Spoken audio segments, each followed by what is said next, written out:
ಧರ್ಮಸ್ಥಳಕ್ಕೆ ಕಳಂಕ ತರಲು ಷಡ್ಯಂತ್ರ ನಡೆಸ್ತಾ ಇರುವವರ ವಿರುದ್ಧ ಕ್ರಮಕ್ಕೆ ಆಗ್ರಹಿಸಿ ಬೀದರ್ನಲ್ಲಿ ಧರ್ಮಸ್ಥಳ ಭಕ್ತಾಭಿಮಾನಿಗಳ ವೇದಿಕೆ ಮತ್ತು ಹಿಂದೂಪರ ಸಂಘಟನೆಗಳಿಂದ ಪ್ರತಿಭಟನೆ ನಡೆಸಲಾಯಿತು.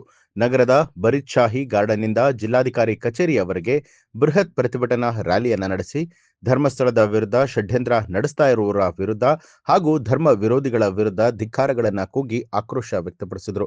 ಈ ವೇಳೆ ಸುದ್ದಿಗಾರರೊಂದಿಗೆ ಮಾತನಾಡಿದಂತಹ ಪ್ರತಿಭಟನಾಕಾರರು ಧರ್ಮಸ್ಥಳದ ಮಂಜುನಾಥ ಸ್ವಾಮಿ ದೇವಸ್ಥಾನ ಮತ್ತು ಹೆಗ್ಗಡೆ ಕುಟುಂಬಕ್ಕೆ ಕಳಂಕ ತರುವುದಕ್ಕೆ ಒಳಸಂಚು ನಡೀತಾ ಇದ್ದು ಅಂತಹವರ ವಿರುದ್ಧ ಸೂಕ್ತ ತನಿಖೆ ನಡೆಸಿ ಕ್ರಮವನ್ನು ಕೈಗೊಳ್ಳುವಂತೆ ಒತ್ತಾಯ ಮಾಡಿದ್ದಾರೆ.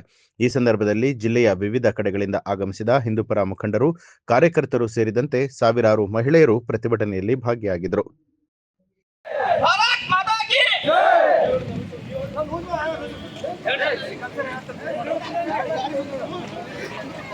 ಧರ್ಮಸ್ಥಳದ ವಿರೋಧಿಗಳಿಗೆ, ಧರ್ಮಸ್ಥಳದ ವಿರುದ್ಧ ಷಡ್ಯಂತ್ರ ಮಾಡುತ್ತಿರುವ ಹಿಂದೂ ವಿರೋಧಿಗಳಿಗೆ,